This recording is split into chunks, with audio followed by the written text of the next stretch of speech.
So how you feeling about your Huskers then in 2023 with Matt Rule? Well, we're winning the offseason like we usually do. I don't know if that's, because of the perennial delusion we go through, but Matt Rule is saying all the right things and seems to be doing all the right things. And put it this way, it'll be time by the time August rolls around with this guy that speaks so well, looks so professional. And, I mean, we put it this way, we're in the top running for the top recruit of 2024, Dylan Raiola. And the idea that we're even Oh in yeah. that conversation is, I think it's exciting. Do I think we'll get him? Yeah, I do, because I'm a homer, for God's sakes. What else? Why would I think otherwise? But uh, it's fun. He had a press conference today, and again, he came out and said all the right things. And you know, the guy has a quote machine, if nothing else. So, like I said, by the time fall rolls around, we're not just going to win the national title. I saw your topic: is the Big Ten going to win the national title this year? Yes, with Nebraska, of There course. you go. Um, so you got here the question. Okay, so Matt Rule has traditionally taken a few years to build a program up, right? We saw it in with some of his stops at Temple, Baylor. Um, so I. After the Scott Frost era, I don't know if you even want me to say his name. It might be like Voldemort at this point. That's how I But treat it on my channel.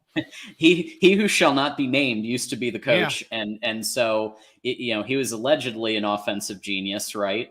But now you have a situation where I do think you have found a very competent uh, football coach.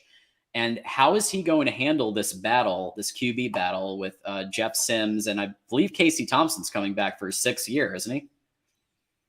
Yeah, well, yeah, he'll be back.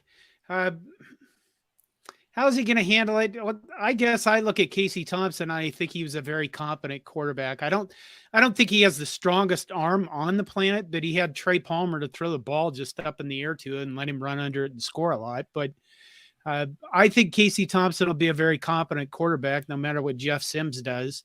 And I think them coming, I believe Jeff Sims is here early. Casey Thompson is still recovering from some surgery. Mm. Matt Rule has said he'll limit his throwing, and I think you'll just see what happens.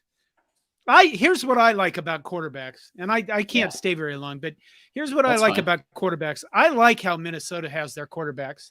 They had Tanner Morgan, and then they usually had a second quarterback that would come in and run some packages. And I like Hmm. that concept. And I think that for me, that I would be fine if they did that with Casey Thompson and Jeff Sims, and just to even see where they're at the beginning of the year.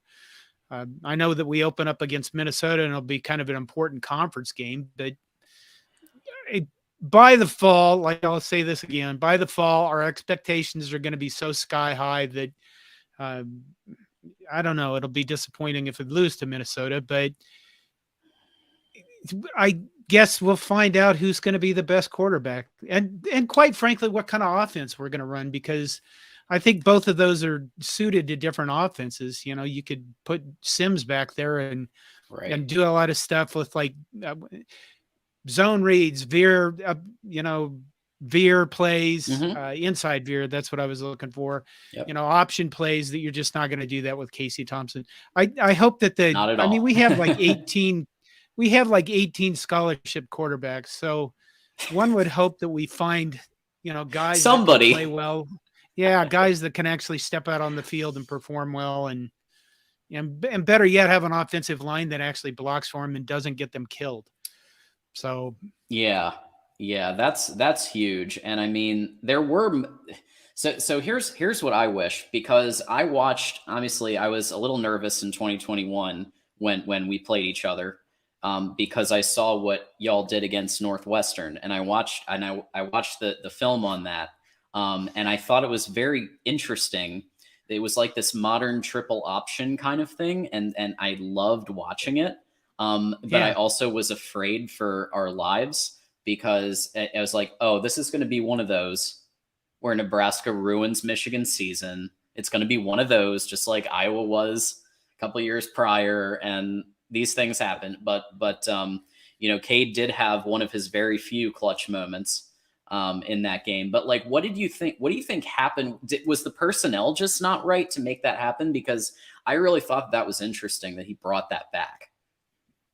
You mean 2021?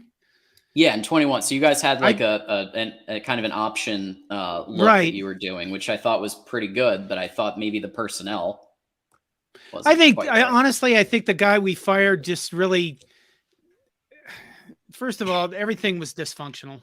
Yeah. Everything in that program was completely dysfunctional. I thought he did have some very, he did have some very good ideas about running different sets and different option plays. It's just that there was no like cohesiveness to his offense. So I don't know. That was the year of losing every game by one score. Here's a true story. I watched that game at a wedding in Nebraska, and everybody is at a dance. Everybody's at a dance, and we're all watching on cell phones this big. But the problem is like that table over there is 10 seconds ahead of you. So something would happen, and they'll go, oh, and then we'd be like, and then we'd see it. And then, they'd scream, and, it was fun.